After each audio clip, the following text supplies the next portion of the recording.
Bonsoir, voici les titres de l'actualité que nous développerons dans ce journal. On s'achemine vers la fin du débat public dans le cadre du projet de ligne à grande vitesse qui passerait en Auvergne, compte rendu de la réunion de synthèse qui se tenait hier soir à Clermont-Ferrand.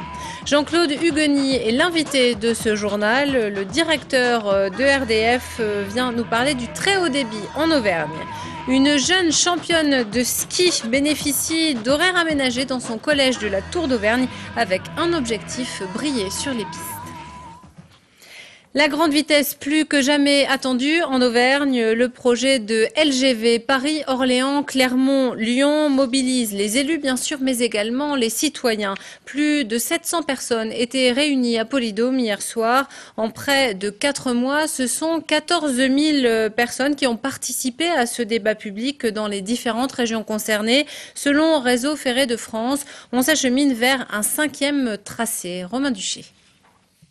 De cette réunion publique, on retiendra d'abord l'envie de TGV. Au-delà de la querelle des tracés, la majorité des participants, élus ou anonymes, s'accordent à dire qu'il faut un TGV en Auvergne. Il n'y a pas de raison que le centre de la France soit une page blanche, comme cela a été dit, sur le plan de la desserte ferroviaire. Malgré tout, les anti-TGV continuent de donner de la voix, même si leur position apparaît aujourd'hui très marginale. Nous militons, nous, c'est réellement pour un développement de proximité de l'ensemble de ces territoires. Et ça ne se fait pas par un long tuyau que l'on appelle une LGV. À ce stade-là du débat public, 2 options de tracé tiennent la corde pour RFF. Un tracé médian via Nevers, mais qui ne passerait pas en Auvergne, ou alors un tracé ouest qui passerait au nord de Vichy. Cette deuxième option a déjà les faveurs du public. C'est vrai que ce tracé qui pourrait être le nouveau consensus, le tracé ouest, qui vient d'être présenté, enfin en tout cas évoqué ce soir, pourrait être le tracé intéressant parce qu'il passerait un peu en Auvergne. Tous les autres tracés risquent de ne pas toucher l'Auvergne ou très peu. Qu'on ait cette fameuse gare au nord de Vichy, alors que ce soit à Varennes ou que ce soit à Saint-Germain-des-Fossés, pour moi, ça fait aucune différence. L'essentiel, c'est qu'on arrive à avoir cette gare en Auvergne. La réunion d'hier aura duré 3 heures au total. Les élus ont quelque peu monopolisé le micro. Du coup, dans la salle, le débat a été diversement apprécié. Le but, c'était de comprendre un petit peu mieux les tenants aboutissants, les pour, les contre. Et voilà, donc là, effectivement, on a un petit peu tous les points de vue et c'est enrichissant pour que nous, on puisse faire notre opinion. J'ai eu l'impression que certains intervenants ont reformulé des arguments qui ont dû être déjà débattus auparavant. Cette impression que ça tournait un peu en rond. C'est pour ça que je pars avant. Dernier grand rendez-vous de ce débat public ce soir avec la réunion de clôture organisée à Orléans. RFF devrait ensuite se prononcer sur la faisabilité du projet et sur le tracé d'ici le mois de juin. Et d'ici là, la discussion sera prolongée à travers des ateliers thématiques sur ce projet de ligne à grande vitesse. À l'issue de ce débat, le collectif Troncé-Bocage-Bourbonnais a organisé un happening devant les portes de Polydôme. Ses membres avaient tous revêtu des t-shirts blancs. Ils défendent les sites naturels préservés de l'Allier, au premier rang desquels la forêt de Troncé.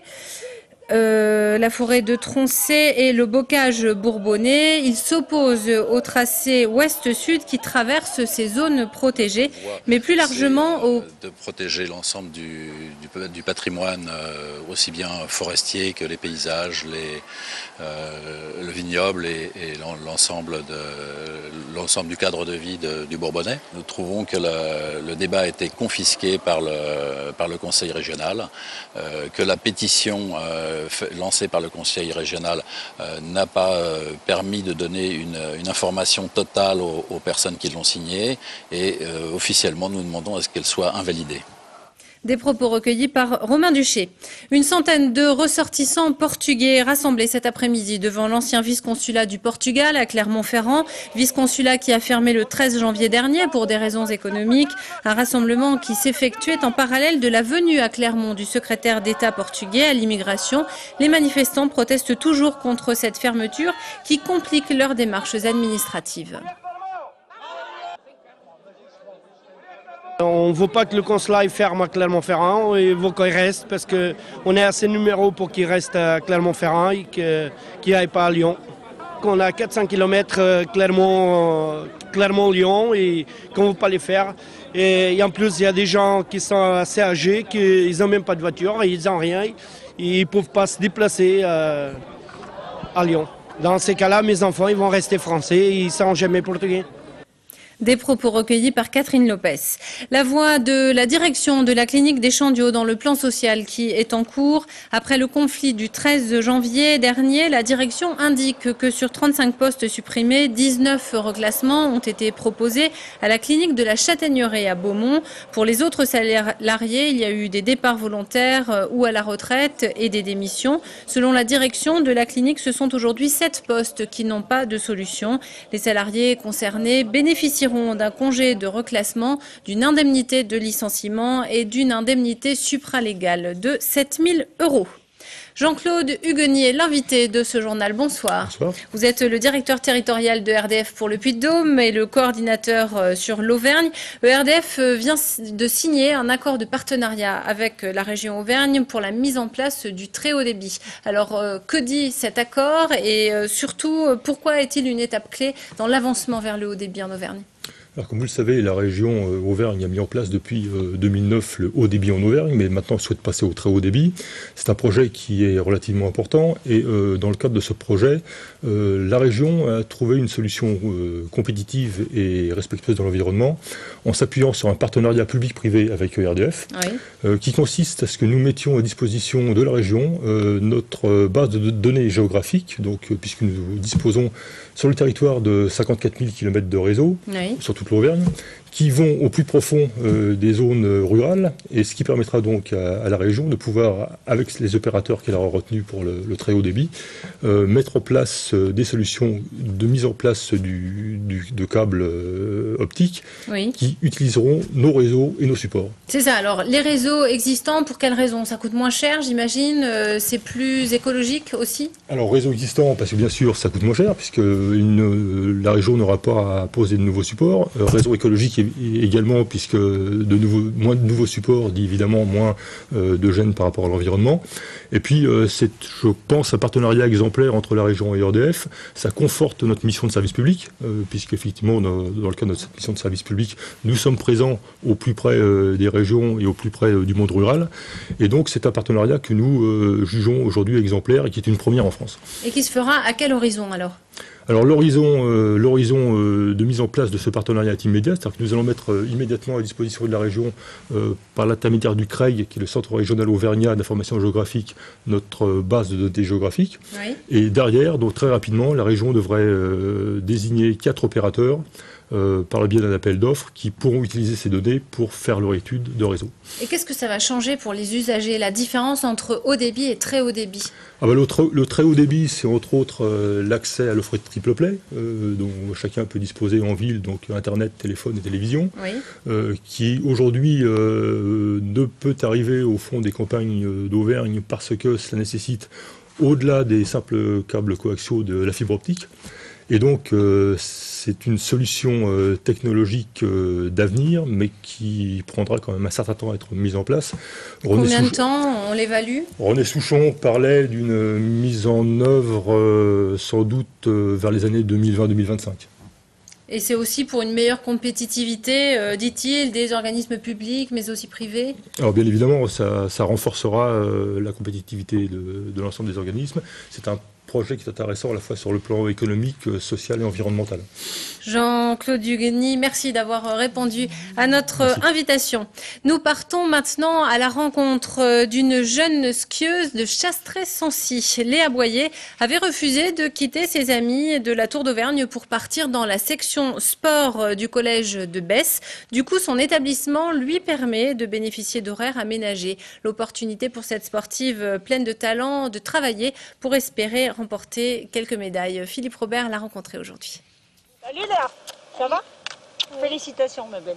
Merci. Nous sommes fiers de toi ici. À Chastré-Sancy, tout le monde connaît Léa et pour cause. C'est ici qu'elle a fait ses premiers pas de skieuse à 2 ans. 10 ans après, elle truste les victoires, avec notamment un titre de championne de France Benjamin de Super G, remporté à Orsières-Merlette le week-end dernier. Le fruit de son travail, jusqu'à 10 heures d'entraînement par semaine. J'aimerais bien faire championne de ski, olympique, voilà. Et aussi peut-être enseigner le ski. Une skieuse extrêmement douée, très attachée à cette station familiale et à ses copines.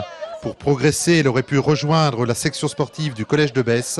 Elle a choisi de suivre sa scolarité au collège de la Tour d'Auvergne, tout proche de chez elle, où tout est fait pour lui faciliter la pratique de sa discipline. J'ai accepté de mettre en place pour ces périodes d'entraînement et ces périodes de compétition, ça peut être une semaine sur 3 en gros, de l'enseignement à distance. J'ai consulté mes enseignants, ils ont tout de suite accepté grâce aux nouvelles technologies, à Internet. Pendant ces périodes d'absence, ses professeurs, comme ici le professeur d'histoire-géographie, lui envoient les cours et des exercices. Chez elle ou sur les lieux de compétition, elle travaille seule, mais peut toujours compter sur le soutien de ses camarades. Mettons en français, je passe mon cahier à la professeure de français et après elle donne les cours à Léa. Un système qui n'handicape pas Léa, bien au contraire. Ses professeurs la disent organisée, brillante et très motivée pour les études. Si j'arrive pas à faire dans le ski, je pourrais peut-être plus faire par rapport à mes études, donc c'est vrai qu'il faut bien que j'apprenne. Une graine de championne qui a la tête sur les épaules, épanouie dans sa scolarité, performante dans sa discipline. Elle rêve de côtoyer les sommets. Pour ça, elle devra après le collège partir dans les Alpes, la région Auvergne n'ayant pas de structure adaptée au niveau des lycées. Mais elle aura sans doute du mal à quitter sa station préférée et sa maman, monitrice de ski. Et à noter que ce samedi 28 janvier, justement, la station de Chastres-et-Sancy organise la journée du ski alpin avec des tarifs spéciaux pour les forfaits et les locations de matériel. Les championnats d'académie lycée de tennis de table cet après-midi à Serra. Les équipes mixtes se sont affrontées à l'Arténium de cette ville lors de cette compétition organisée par l'UNSS, l'Union nationale du sport scolaire.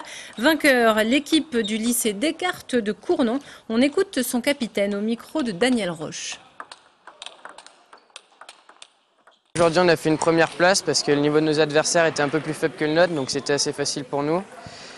Du coup, on est qualifié aux interacadémiques de Limoges, où on va essayer de finir encore premier pour pouvoir par la suite se qualifier au championnat de France. Et on aura pour objectif cette fois-ci de finir sur le podium. L'intérêt majeur de la compétition UNSS réside dans le fait que, outre le fait de jouer, les jeunes participent aussi à l'arbitrage et à l'organisation de la compétition elle-même. C'est la particularité de l'UNSS que de présenter ces 3 pôles que sont le jeu, l'arbitrage et la responsabilisation. Face au silence, c'est le titre de la nouvelle exposition temporaire présentée au musée d'art Roger Quillot, dont le vernissage a lieu ce soir. Une 50aine de photographies de Christophe Agou sont présentées. Il a travaillé sur la vie des paysans du Livradois-Forez, sa région d'origine. Catherine Lopez s'est rendue sur place.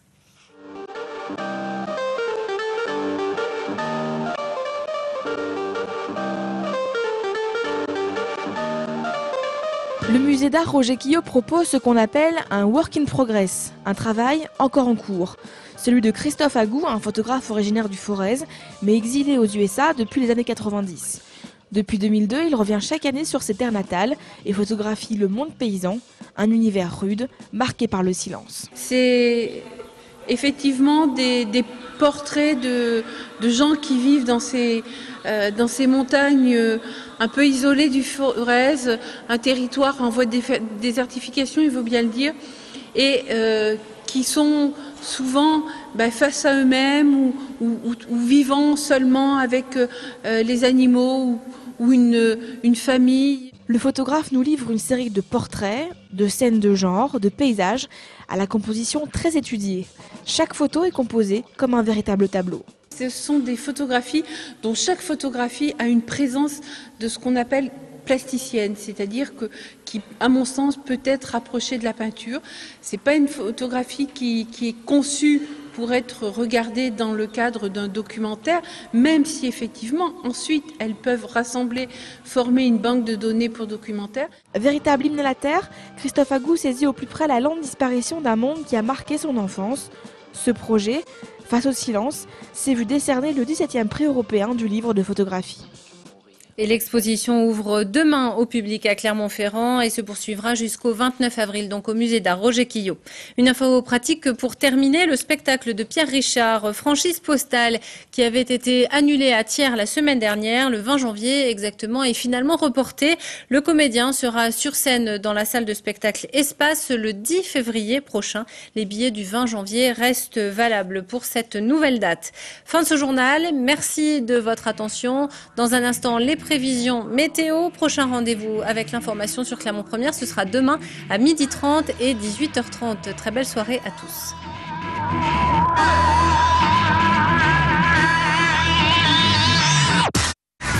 Toute l'actu locale est aussi en ligne. Retrouvez votre JT sur clermontpremière.com.